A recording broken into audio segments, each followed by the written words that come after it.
ጤና ይስጥልኝ አድማጮቻችን፣ ተመልካቾቻችን እንደምን አላችሁ? እንደምን ሰነበታችሁ? ግርማ ካሳ ነኝ።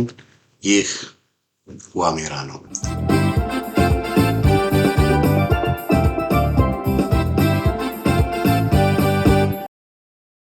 በዛሬው የዋሜራ መርሃ ግብራችን ወደ 9 ቀን የወሰደውን የአርቲስት ቴዲ አፍሮ ያወጣው አልበም ክስተት በሱ ዙሪያ ላይ አንዳንድ ተጨማሪ መረጃዎችን ይዤላችሁ መጥቻለሁኝ እና ህዝብ አጋርነቱን ለቴዲ አፍሮ መስጠቱን ቀጥሏል በሚል ርዕስ ነው እንግዲህ የዛሬውን ዝግጅቴን የጀመርኩት። ያው አገዛዙ ውስጥ ደግሞ ከቴዲ አፍሮ አልበም ጋር በተገናኘ ያው ትልቅ በመካከላቸው ትልቅ ክፍፍል መፈጠሩንም መረጃዎች ይጠቁማሉ እና በዚህ ዙሪያ ላይ አንድ ቅንብር ነው እንግዲህ ይዤላችሁ የመጣሁት። ያው የቴዲ አፍሮ አልበም ከተለቀቀ እንግዲህ 9 ቀናት ሆኖታል። ትንሽ አጣር ያለ ሰመሪ ልስጣችሁ በዚህ በ9 ቀናት ውስጥ ምን ሆነ የሚለውን። እዚህ ጋር እንደምታዩት አልበሙ ወደ 17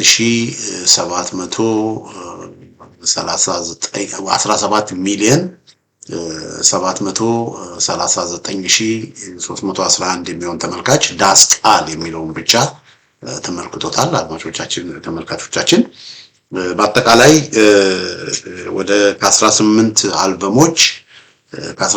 አልበሞች ዳስቃል የሚለው እንዳልኳችሁ 17.7 ሚሊዮን የሚሆን ህዝብ ተመልካች ወይም ቪውስ አስተናግዷል።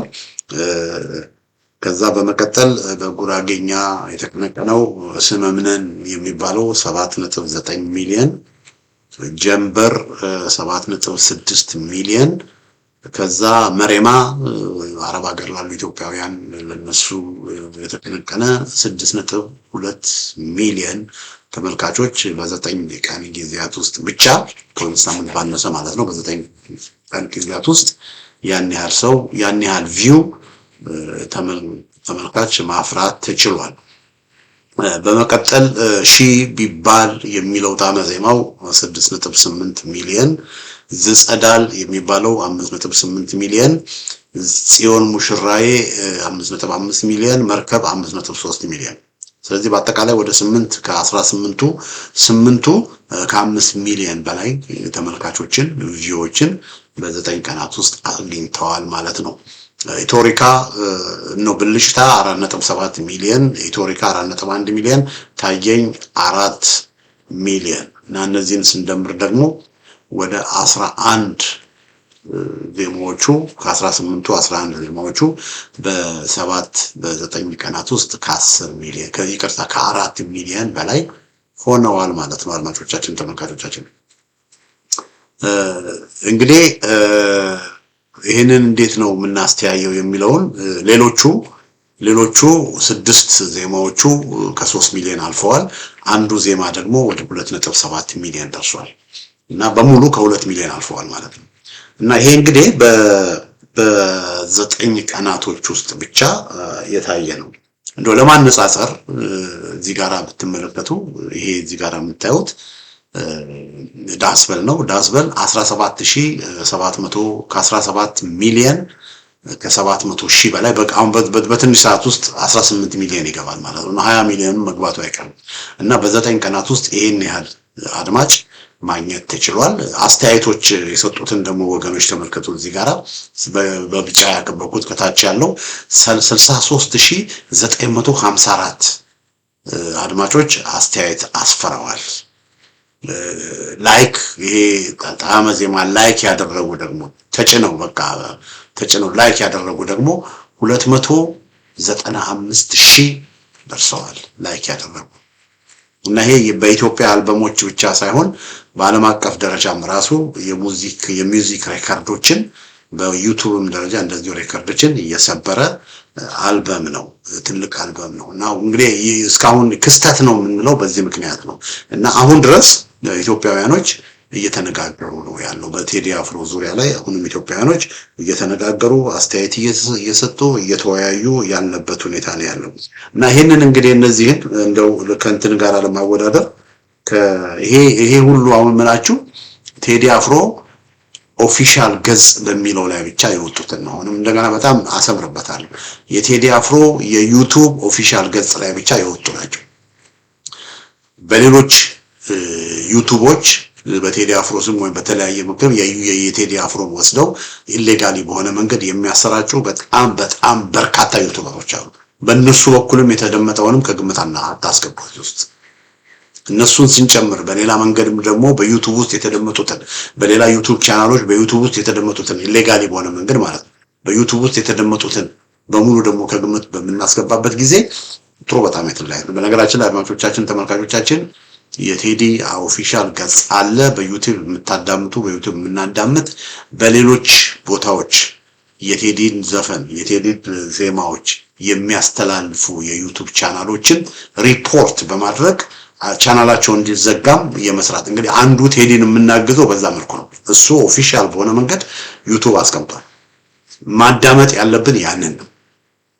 ከቴዲ ከኦፊሻል የቴዲ ኦፊሻል ይሄ እዚህ ጋር የምታዩት የቴዲ አፍሮ ኦፊሻል ገጽ ነው። ቴዲ አፍሮ ይላል 1.9 ምናምን ሚሊዮን ተከታዮች አሉት። ወደዚህ ገብተን እዚህ ቦታ ብቻ ገብቶ ነው ማዳመጥ ያለብን። በዩቲዩብ የምናዳምጥ ከሆነ በሌሎች ዩቲዩብ ቻናሎች የምናዳምጥ ከሆነ አንደኛ ህገወጥነትን ነው የምናበረታታው፣ ኢሌጋል አክሽን ነው። ሁለተኛ ደግሞ ለቴዲ አፍሮ ክብር አለመስጠት ነው። ለሰራው ስራ ላደረገው አስተዋጽኦ ክብር አለመስጠት ሌብነት እና ሌብነትን ነው ምን። ስለዚህ እንደዚህ አይነት የሌብነት ተግባር ላይ የቴዲ አፍሮን ኦፊሻል አልበም ከመጠቀም በሌላ አልበም የቴዲ አፍሮን በሌላ በዩቲዩቦቻቸው የሚጭኑ ሰዎች ህገወጥ እርምጃ ስለሆነ እየወሰዱ ያሉት እነዚህን ሰዎች እየለየን ሪፖርት ማድረግ መጀመር አለብን። አንዱ ቴዲ አፍሮን እንግዲህ የምናግዘውና ከሱ ጋራ ከጎኑ የምንቆመው በዚህ መንገድ ነው። አድማጮቻችን ተመልካቾቻችን እንግዲህ ይሄ ነው እና እስቲ ኢን ፐርስፔክቲቭ እንደው ቴዲ አፍሮ ያወጣቸው በርካታ ጣዕመ ዜማዎች አሉ። ያሁኑ የተለየ መሆኑን ኢን ፐርስፔክቲቭ እንደው ለማሳየት ለምሳሌ አድማጮቼ ተመልካቾቼ ቴዲ አፍሮ ከዚህ በፊት ካወጣቸው ጣዕመ ዜማዎች ለምሳሌ ከሁለት ዓመት በፊት ቤዛ ህብረ ዝማሬ ቤዛ የሚል ጣዕመ ዜማ አውጥቶ ነበር እና ከሁለት ዓመት በፊት እና ለሁለት ዓመት ዩቲዩብ ቻናል ላይ ቴዲ አፍሮ ጭኖታል። ነገር ግን 3 ሚሊዮን ቪው ብቻ ነው ያገኘው። 3 ሚሊዮን ቪው በጣም ብዙ ነው በነገራችን ላይ ኢቭን ቤዛ የሚባለው 3 ሚሊዮን ቪው ማግኘቱ ሌሎች እኮ ከመቶ ሺህ እኮ ያልፉ ሌሎች ዘፈኖች ሌሎች ዝማሬዎች እኮ ከመቶ ሺህ እኮ ያልፉ እና ዜማ የሚባለው ራሱ ቤዛ የሚባለው ራሱ የቴዲ አፍሮ 3 ሚሊዮን ቪው ነው ያገኘው። ከ3 ዓመት በፊት እያመመው የሚለውም እንደዚሁ 11 ሚሊዮን ቪው ነው ያገኘው። እንግዲህ ትልቁ እዛው የቴዲ አፍሮ ኦፊሻል ቻናል ላይ ያለ ነው መነገራችሁ። ኢትዮጵያ የሚለው ነው እንግዲህ ኢትዮጵያ የሚለው የቴዲ አፍሮ 27 ሚሊዮን ቪው አግኝቷል። ኢትዮጵያ የሚለው የቴዲ አፍሮ እንግዲህ ኢትዮጵያ የሚለው በጣም ታዋቂ ነው። ኢትዮጵያ ሀገር የሚለው ማለት ነው እና በጣም ታዋቂ በጣም ልዩ ከ8 ዓመት በፊት የነበረው ልዩ ጣዕመ ዜማ ነው። እሱ 27 ሚሊዮን እንግዲህ ለ8 ዓመት 27 ሚሊዮን የሚሆን ቪው ነው ያገኘው። እዚህ ጋር ዳስጣል አድማጮቼ ተመልካቾቼ በ9 ቀን ብቻ 18 ሚሊዮን ይዟል።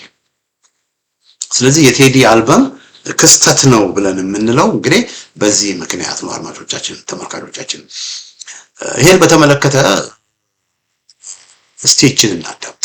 እኛ ምርጫ እንደነዚህ አይነት ስራዎች ገንዘብም ጊዜም መድበን እየተከታተን የሚታሰረውን እያሰርን የሚቀጣውን እየቀጣን ብርም እየበተን ዝም ማሰኘት አንዱ መንገድ ነው። ሁለተኛው መንገድ ደግሞ ግድ የለም ጊዜ ያጠራው ብሎ መስራት ነው። እኛ ፎከሳችን አሁን መስራቱ ላይ ነው። ኦኬ ይሄ አብይ አህመድ የሰጠው አስተያየት ነው። እኛ ዘፋኝ አርቲስት የሚጽፍ የሚያወራ የሚቃወም ካለ እነሱን እያሳደድን ማሰር እያሳደድን ዝም ማሰኘት አንዱ አማራጭ ያነዋል። እኛ ግን ያንን አማራጭ አይደለም የተከተለው። እነሱ እንደፈለጉ ይናገሩ፣ እነሱ እንደፈለጉ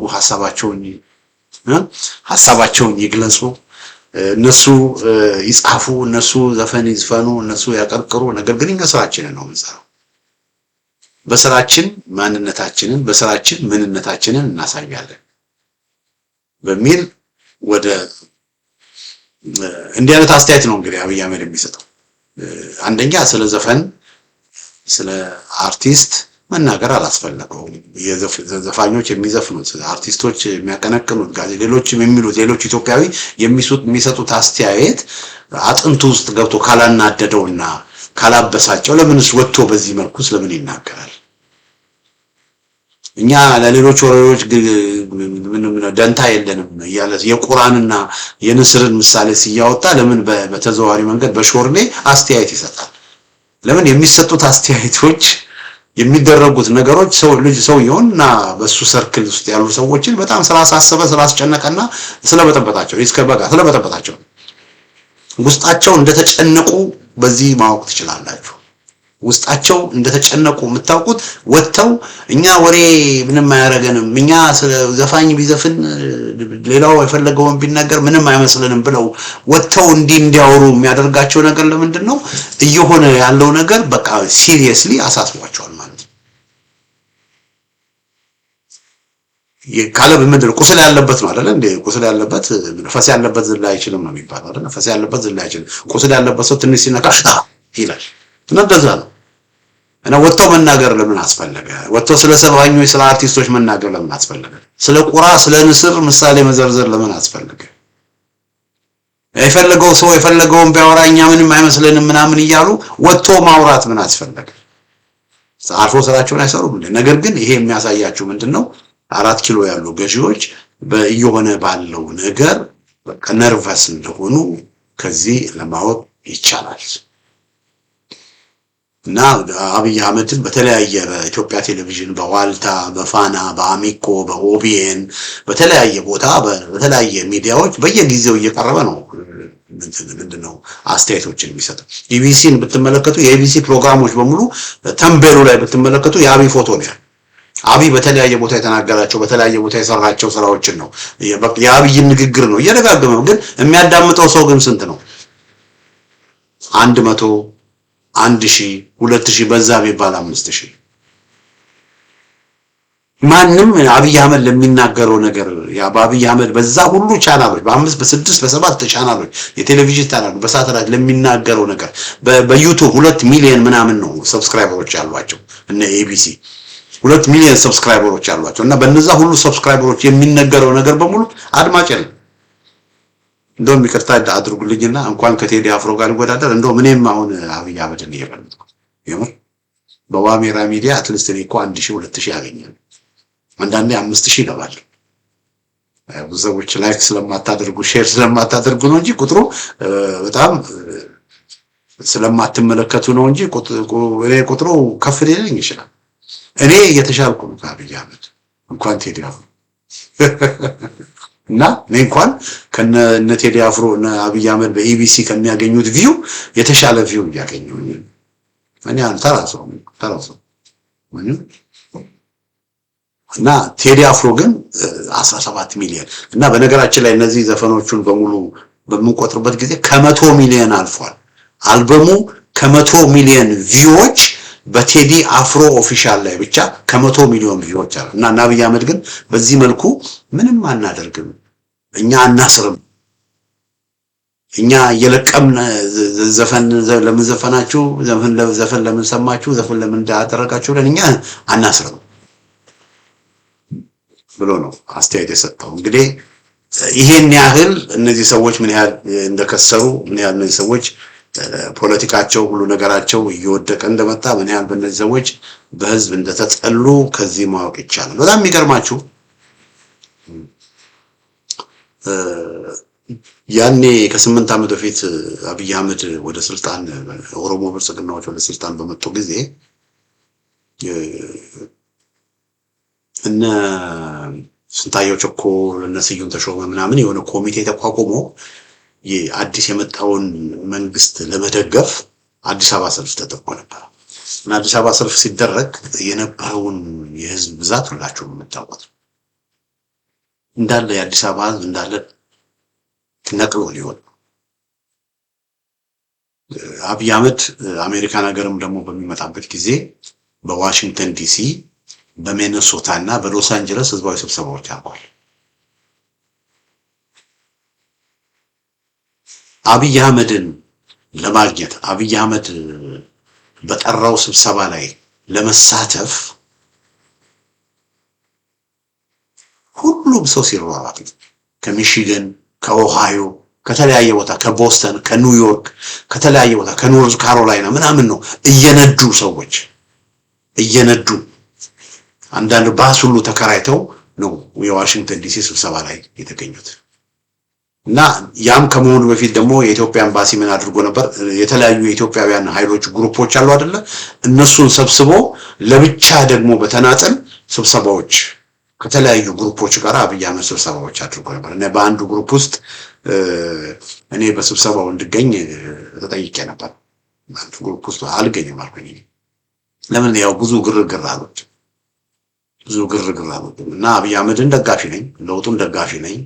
ነገር ግን ውጤት ይቅርታ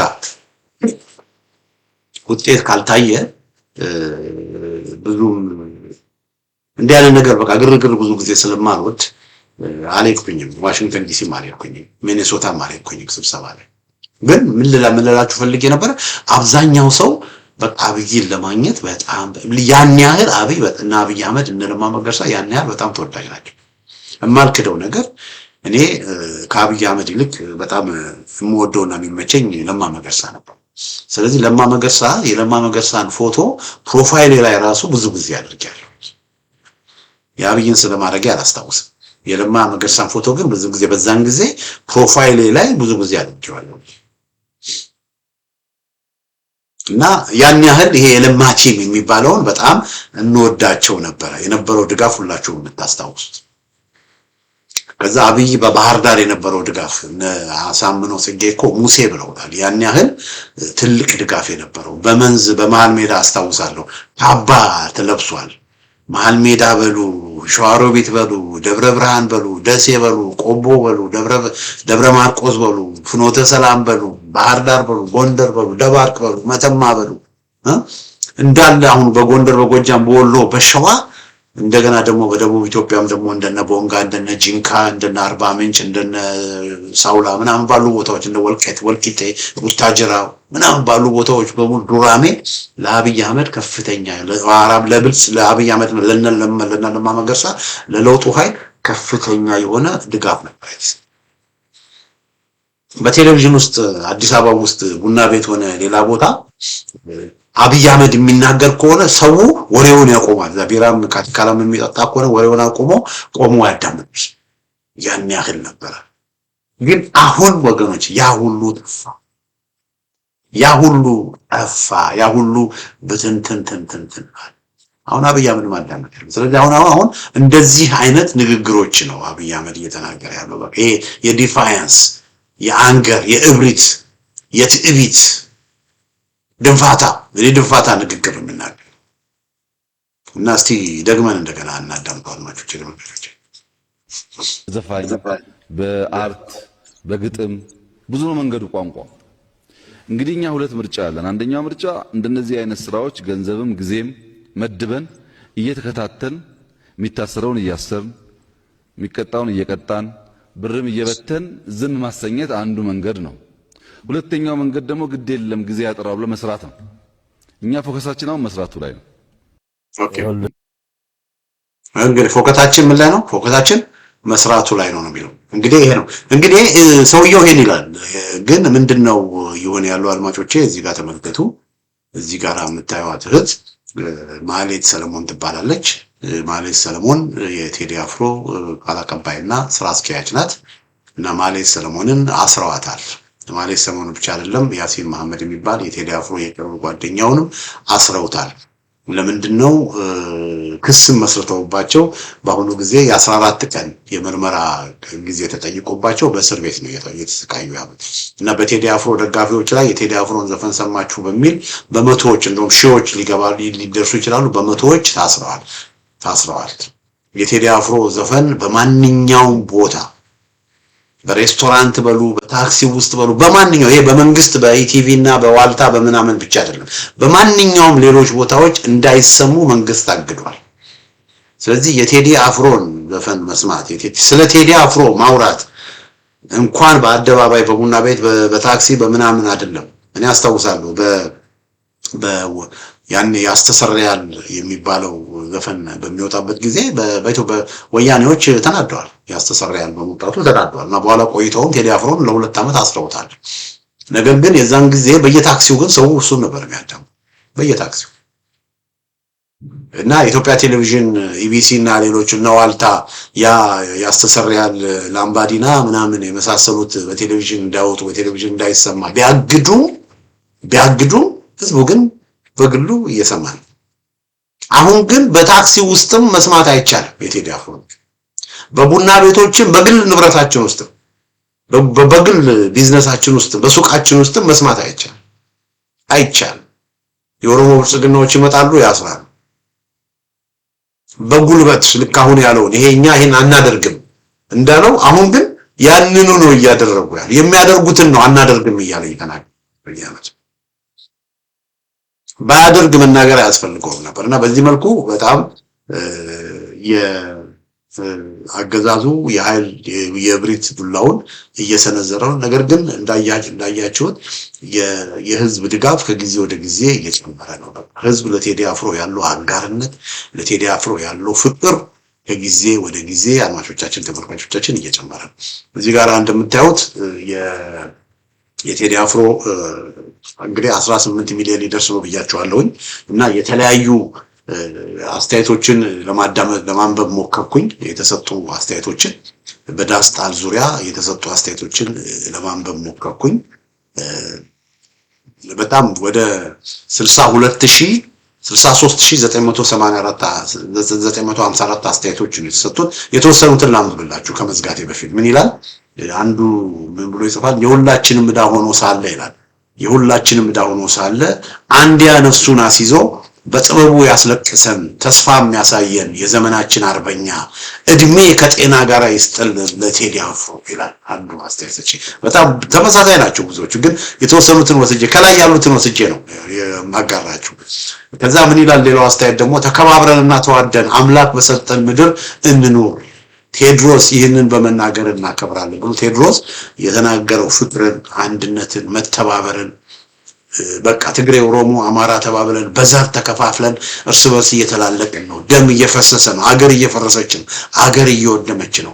የዘር ክፍፍሉን የጎጥ ክፍፍሉን ትተን ኢትዮጵያን አንድ የሚያደርገንን ኢትዮጵያዊነትን አብሮነታችንን የሚያጎላውን የኢትዮጵያን አረንጓዴ ቢጫ ቀይ ሰንደቅ ከፍ አድርገን በፍቅር አገራችንን በፍቅር እናሳድግ የሚለውን የቴዲን መልእክት በደንብ የተረዳ ሰው ነው። እንግዲህ ተከባብረንና ተዋደን አምላክ በሰጠን ምድር እንኑር። ቴድሮስ ይህንን በመናገር እናከብራለን ብሎ አስተያየት የሰጠው።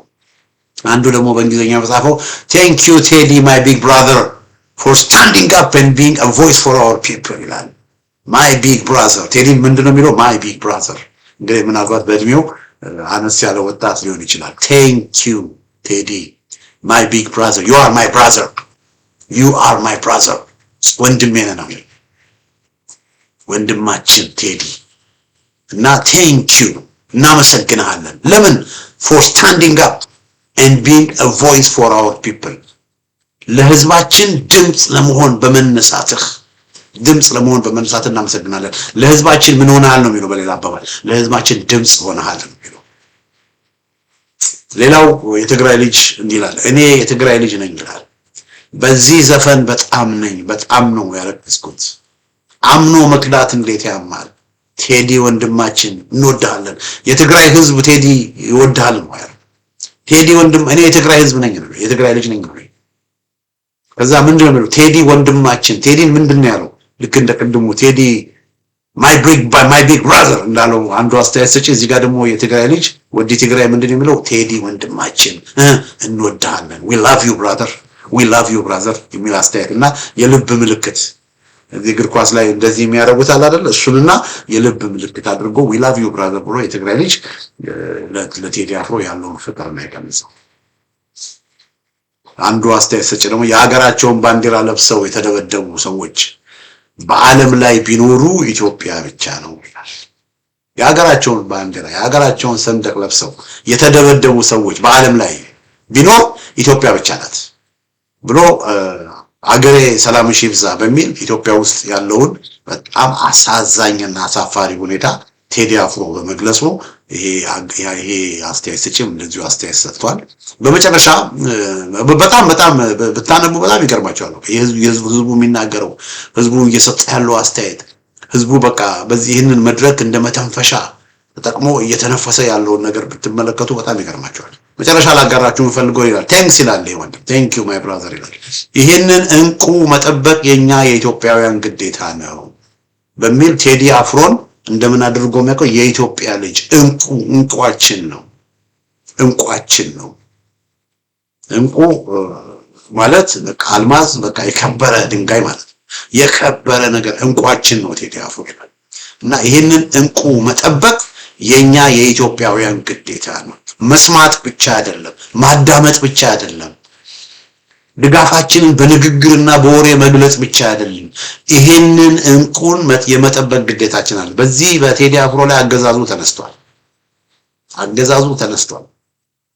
እዚህ ጋር እንደምታዩት ወገኖቼ እቺ የቴዲ አፍሮ የአላቀባይና ማናጀር ናት፣ ምክትል ማናጀር ናት። 8 ናቸው። 8 ሰዎች ሆነው አንድን ሴት ለመያዝ በዚህ መልኩ ተመልከቱ። 8 ሰዎች ጦር ሜዳ የሚሄዱ አይመስሉ ከፋኖ ጋር ወይም ደግሞ ከአንድ ከውጭ ወራሪ ኃይል ጋር የሚዋጉ አይመስሉም። ተመልከቱ። አንድን እህት ለመያዝ በዚህ መልኩ በቃ እንደዚህ አይነት በቃ ህዝባችንን በዚህ መልኩ ክብሩን እያዋረዱ ያሉ ሰዎች ናቸው።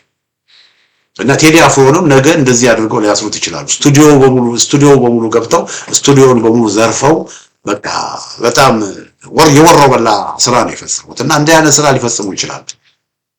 ስለዚህ ይሄ ወንድም ምንድነው የሚለው? ይሄንን ቴዲ አፍሮን የመጠበቅ ግዴታችን ነው የሚለው። የኛን ሙቀት ለመለካት በዙሪያው ያሉትን ቀኝ እጆች አንድ በአንድ እያፈነ ነው። ዝም ካል ይሄ የክፍለ ዘመናችን ክስተት የሆነ ልጅን እንዳናስበላው የክፍለ ዘመናችን ክስተት የሆነ ልጅን እንቁ የሆነ ልጅን እንዳናስበላው የሚል አስተያየት ነው የሰጠው። እንግዲህ እዚህ ጋር ምንድነው የምናየው? አንደኛው ቴዲን ወንድማችን ይላሉ፣ ሁለተኛ ቴዲ እንቁአችን ነው ይላሉ፣ ሶስተኛ ቴዲ የክፍለ ዘመናችን ክስተት ነው ይላሉ። እና እንደዚህ አይነት አስተያየቶች ህዝቡ እየሰጠ ነው። እና ህዝቡ አጋርነቱን ምን እያደረገ ነው ወገኖቼ? ለቴዲ አፍሮ ያለውን አጋርነት እየገለጸ ነው። በሌላ አንፃር አንድ ያለው መረጃ ምንድነው? አድማጮቼ ተመልካቾቼ፣ ይሄ የቴዲ አፍሮ አልበም እንግዲህ 9 ቀን ሙሉ እያነጋገረ ነው። ስለዚህ የኢትዮጵያን ፖለቲካና የኢትዮጵያን ሁኔታ ማህበረሰባዊ ሁኔታ ምን እያደረገው ነው? እየናጠው። የኢትዮጵያ ፖለቲካና ማህበረሰባዊ ሁኔታ ምን እያደረገው ነው? እየናጠው ነው። እና ከዚህ የተነሳ በብልጽግና ውስጥ ራሱ ከፍተኛ መነጋገሪያ የሆነ ነው። በተለይ በብልጽግና ውስጥ ያለውን ነባራዊ ሁኔታ የሚያውቁ በጣም በርካታ የብልጽግና አመራሮች ወይም ሚሊተሪ ውስጥ ያሉ ትልቅ ድንጋጤ ፈጥሮባቸዋል። ለምን በዚህ መጠን በዚህ የቴዲ አልበም 100 ሚሊዮኖች በላይ ሲያዳምጡት በሚያዩበት ጊዜ ይሄ ትልቅ ችግር ነው። በእኛ ላይም ነገ እሳቱ ሊበላን ይችላል። ይሄንን ነገር በቃ እነሱ ፍላጎታቸው ምንድነው? አዲስ አበባን አሸብርቀው ፎቅ ሰርተው በአረቦች ገንዘብ ብዙ ነገሮችን አድርገው በቃ ይሄንን እያሳየን ህዝቡን እንማርከዋለን የሚል እምነት አላቸው። ነገር ግን አንድ የረሱት ነገር የሰው ልጅ እኮ ዕቃ አይደለም። የሰው ልጅ ክብር አለው። የሰው ልጅ ዲግኒቲ አለው። የሰው ልጅ ሰብአዊነት አለው። ሰብአዊነቱን እየደፈሩ ክብሩን እየደፈሩ ዲግኒቲውን እየደፈሩ እያዋረዱት እየሰደቡ በተለያየ ጊዜ በኦሮምኛ ሀጣራው እያሉ ስሙን እየጠሩ ብዙ ነገሮች እያደረጉ ብዙ ግፍና ብዙ በደል እየፈጸሙ እነዚህ ሰዎች በሀገሩ ሰው ሀገር አልባ እንዲሆን እያደረጉ በሀገሩ የመወረር ስሜት እንዲኖረው እያደረጉ በብሔር ብሔረሰብ ፖለቲካ ስም ኢትዮጵያዊውን እያፈናቀሉ ፎቅና ሰገነት ቢሰሩ ምንድነው የሚያለው? እነሱ ግን ያንን በማድረግ በቃ ህዝቡን በጥቅም እንገዛዋለን፣ ህዝቡን በቃ ፎቅ በማሳየት ኮሪዶር በማሳየት የሚሰራውን ልማት ሁኔታ በማሳየት ኢትዮጵያ አዲስ አበባን እንደ ዱባይ ያደረግን የሚለውን በማሳየት አይደለም። ከምንም ነገር በላይ ወገኖች ከፍትፍቱ ፊቱ ይላል አማርኛ። ከፍትፍቱ ፊቱ እኔ ቤት መጥቼ ፍትፍት ከምታቀርብልኝ መረቅ ከምታቀርብልኝ ፊት ማለት ምንድነው? ፍቅር እንጥሮት ቤታችን መተን በፈገግታ በፍቅር ደስ ብሎን ሰውን በምንቀበልበት ጊዜ ያ ሰው ከምንም ነገር በላይ የሰውን ልጅ የሚያጠግበው ምንድነው? ፍቅር ነው። ፍቅር ነው የሚያጠግበው። እኔ በጣም ጥሩ በሆነ ሁኔታ ያስተናግዱኝን ሰዎች ብዙ ጊዜ አረሳም። ይገርማቸው በፍቅር ቆሎ ቢቀርብልኝ ይሻላል ተቆሳትረው ክትፎ ከሚያመጥ ብለኝ ከፍትፍቱ ፊቱ የሚባለው ለዚህ እና እነዚህ ሰዎች ህዝቡን ሳያከብሩት ህዝቡን እያዋረዱት ህዝቡን እያፈናቀሉት ፎቅ ሰራ አይደል? ከአረቦች ከዱባይ ከአቡዳቢ ባለሀብቶች በሚመጣ ፎቅ ፎቅን ሰራ አይደል? የመሐመዲያ ፕላዛ ሰራን የዛ ፕላዛ ሰራን ብለው የኢትዮጵያ ለአረቦች ሸጠው የአረቦች መንደር አድርገው ቢያስዋት ምን ዋጋ አለው? ይሄንን ግን መገንዘብ ተስኗቸዋል ሰዎች ተስኗቸዋል። ስለዚህ እድገትን የሚለኩት በፎቅና በሰገነት እድገት የሚለካው በፎቅና በሰገነት እድገት የሚለካው የአንድ የከተማ እድገት የሚለካው በከተማው የሚኖረው ህዝብ ደስተኛ ነው ወይ ማለት በከተማው የሚኖረው ህዝብ ይኸው ደስተኛ እንዳልሆነ የቴዲ አፍሮ አልበምን እንደ ምክንያት በመጠቀም ነው ድምጹን እየሰጠ ነው። ህዝብ ደስተኛ አይደለም። ስለዚህ እነዚህ ሰዎች ብልጽግና ውስጥ ያሉ ሰዎች ደንግጠዋል። በዚህ ልክ እንዴት ሰው ይተፋናል? በዚህ ልክ እንዴት ሰው ይጠላናል? በዚህ ልክ እንዴት አንድ አርቲስት የተናገረው ነገር እንዴት በዚህ ልክ ሰው እንደ ሱናሜ ሆ ብሎ ያንን ይከተላል በሚል ደንግጠዋል። ስለዚህ በማንኛውም ጊዜ አንድ ነገር ሊከሰት እንደሚችል ገብቷቸዋል። ስለዚህ በብልጽግና ውስጥ ይሄ ነገር መሄጃ ስለሌለው አንድ ነገር ማድረግ አለብን የሚል እርስ በርስ ክርክር ውስጥና ጭቅጭቅ ውስጥ ገብተዋል። የተወሰኑት እና አብይ አህመድን ጨምሮ ለሽመልስ አብዲሳ የኦሮሞ ብልጽግናዎችን ጨምሮ የተወሰኑት ይሄ ነገር አያዋጥ ይሄ ነገርን በኃይል እንጨፈልቃለን እስቲ ምን እንደሚያመጡ እናያለን እስቲ ምን እንደሚያደርጉ እናያለን ብሎ ነው በእጃችን ሰራዊቱ በእጃችን አዲስ አበባ ውስጥ ብዙ ሺህ ሰራዊት አስታጥቀን ኤሮን አስታጥቀን አምጥተናል እንትን የሚሉ ከሆነ ልክ ድራሻቸውን እናጠፋለን ብሎ አሁንም በኃይልና በጉልበት በሴራ ሰውን ለመጨፍለቅ ወስነው በዛ መንገድ መሄድ አለብን የሚል አቋም ያላቸው ያንን ነው ያደረጉ። የተወሰኑት ግን ይሄ ነገር አያዋጣም። ያኔም ከፋኖ ጋር ግብግብ ውስጥ ስንገባ በ3 ሳምንት ውስጥ እናሸንፋለን ብለን የገባን ይሄው አሁን ፋኖ እየተጠናከረ ፋኖን እንኳን ለናሸንፍ እንደውም ለኛ ትልቅ ስጋት እየሆነ ነው። የኛን አመራሮች በየቦታው እየለቀመ የብልጽግና አመራሮችን እየለቀመ ኒውትራላይዝ እያደረገን ነው። ፋኖ እየተጠናከረ ነው እና ያኔም ተሳስተን ነበር። አሁን ደግሞ እንደገና የአዲስ አበባ ህዝብ ይሄ አብዛኛው ሳይለንት ማጆሪቲ በዚህ መልኩ ደግሞ ፍራስትሬሽኑ ሲገልጽ ኢግኖር አድርገን የምንሄድ ከሆነ ነገ የሚመጣው ነገር ያሳስበናል በሚል ትልቅ የሐሳብ መከፋፈል አለ እና ይሄ እንግዲህ የቴዲ አፍሮ ያመጣው ውጤት ነው። አድማጮቻችን ተመልካቾቻችን እንግዲህ በመጨረሻ አንድ አድማጭ የሰጠውን አስተያየት በድጋሚ ተናግሬ ዘጋለሁኝ። እሱ ምንድነው ይሄን እንቁ መጠበቅ የኛ ኢትዮጵያውያን ግዴታ ነው የሚለው። ስለዚህ ቴዲ አፍሮ ላይ በአገዛዙ ውስጥ ያሉ ክፉ ኃይሎች ብዙ ነገር ሊያደርጉ ስለሚችሉ በየቦታው ያለ በመቶ ሚሊዮን የምንቆጠር ኢትዮጵያውያን አንዳንዶቻችን በተደጋጋሚ ስለሰማነው ቁጥሩም ለዛ ይሆናል የጨመረው ግን በ10 በ40 በ20 30 በ50 በ60 ሚሊዮን የምንቆጠር ኢትዮጵያውያን የድርሻችንን ለመወጣት መዘጋጀት አለብን። ቴዲ እንደዚህ የድርሻውን ካደረገ እኛ ደግሞ ቴዲን መጠበቅ አለብን። መጠበቅ የምንችለው አቅም ስናጎለበት ስንደራጅ። ስለዚህ አንድ መደረግ ያለበት ሁላችንም ምንድነው በኔ በግሌ ማድረግ ያለብኝ የሚለውን አስበን አይደንቲፋይ አድርገን ማድረግ የምንችለውን ነገር ማድረግ መጀመር አለብን። ሌላው ደግሞ ቴዲ እንዳለው ይሄን ባንዲራውን አንሱ አይደል ያለው የወደቀችዋን ባንዲራ የወደቀችዋን ባንዲራ ለማንሳት ትግል የጀመሩ ፋኖዎች አሉ። ስለዚህ ፋኖች ላይ ያለንን ነገር በሙሉ ወደ ጎን ትተን ፋኖን በቁርጠኝነት ለመደገፍ ሁላችንም መነሳት አለብን። ፋኖን የማንደግፍ ከሆነ ወገኖቼ፣ የተደራጀ ኃይልን የማንደግፍ ከሆነ ለውጥ እንዲመጣ ስር ነቀል ለውጥ በኢትዮጵያ ውስጥ እንዲመጣ እየሰራ ያለውን ኃይል የማንደግፍ ከሆነ ቴዲ አፍሮን ማስበላታችን አይቀርም።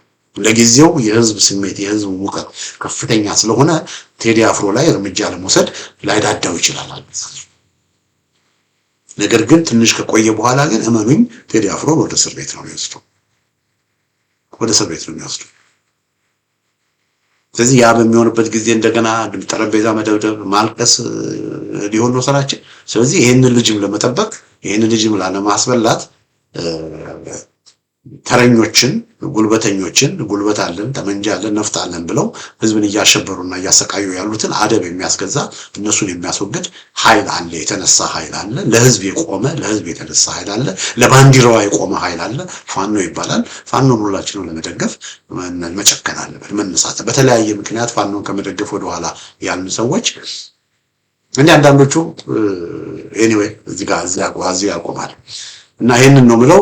በተረፈ በቴዲ አፍሮ ዙሪያ ዛሬ ስላለው ክስተት ያቀረብኩት ዝግጅት ይሄን ይመስላል። በሌላ ጊዜ በተመሳሳይ ፕሮግራም እስከምንገናኝ ደህና ሁኑ።